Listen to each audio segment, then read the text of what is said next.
this week. Some are wondering what his vision is for another 4 years. Would he focus on immigration reform, tax reform, make changes to Medicare, Medicaid? Major Garrett, now of the National Journal Daily, writes, the easiest way to trip up a Democrat in Charlotte for the National Convention is to ask him to answer this question. What is Obama's vision for a second term? The placeholder answer, of course, is creating an economy built to last. But this talking point has, even to some Democrats, begun to wear thin. It's often repeated, but lacks definition. So what is the president's vision for the second term? Let's get into a fair and balanced debate. Kate Obenshain is the former chairwoman of the Republican Party of Virginia. Simon Rosenberg is the president and founder of the New Democrat Network and a former Clinton campaign advisor.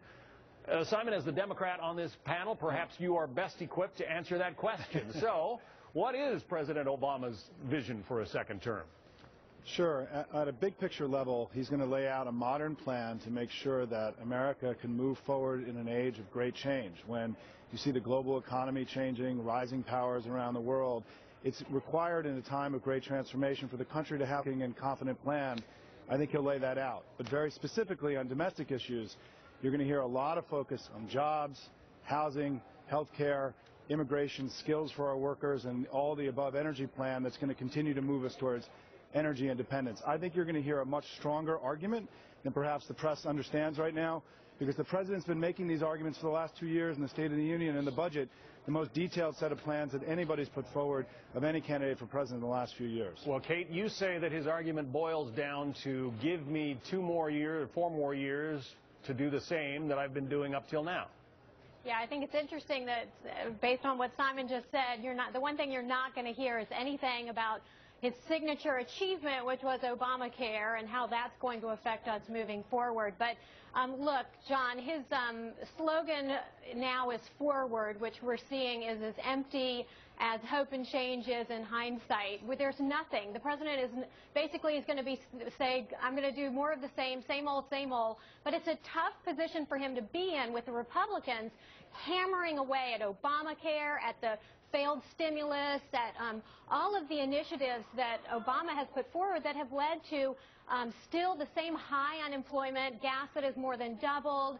He's got these scandals like Solyndra that you just heard Paul Ryan talking about. It's going to be really hard, and I think that you're going to hear, instead of more of a positive and optimistic view of the future, you're going to hear more of this divide and conquer, attacking the Republicans, class warfare rhetoric, the war against women, instead of talking about a bold, optimistic vision for the future. They don't have one. In your first answer, you mentioned that it's now a global economy, and the president's going to be addressing that. But it was also a global financial meltdown that hit world markets in 2008. So how can the president continue to blame that, lay it entirely on the lap of President Bush?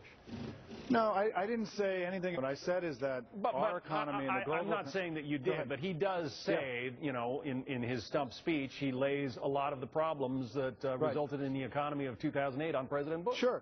Sure, well, but it's true. I mean, everything that went wrong with the American economy happened before the president took office. I mean, if you look at declining wages, slow job growth, the financial crisis, the housing crisis, the recession, all of those things happened before President Obama took office. But a lot of that was global. A lot of that was worldwide. We've made progress since then. The country is clearly better off today than we were.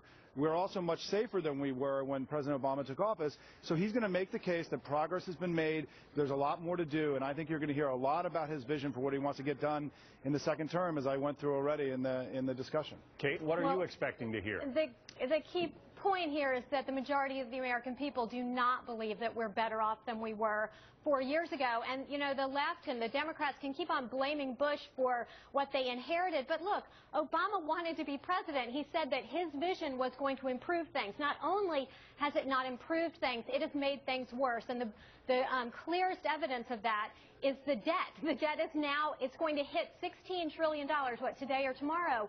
And that embodies what is the problem with this administration and with the lack of a vision for the future. And now they're saying that in order to fix the problem of this $6 trillion increase in our debt, we have to tax the job creators, the job producers, the income producers. That's going to be their entire line of attack, really. It's not going to be anything positive, no great vision. It's going to be, there are people who have benefited at your expense, and let's go after them. That is going to be the entire approach from here until the election. Kate Obenshain and Simon Rosenberg. In the next hour, we're going to be talking about some new polls that indicate what voters think about responsibility for this whole economic mess. Thank you both. Thank you. Thank you so much. Well, now we're going to move down. Fox News alert on the aftermath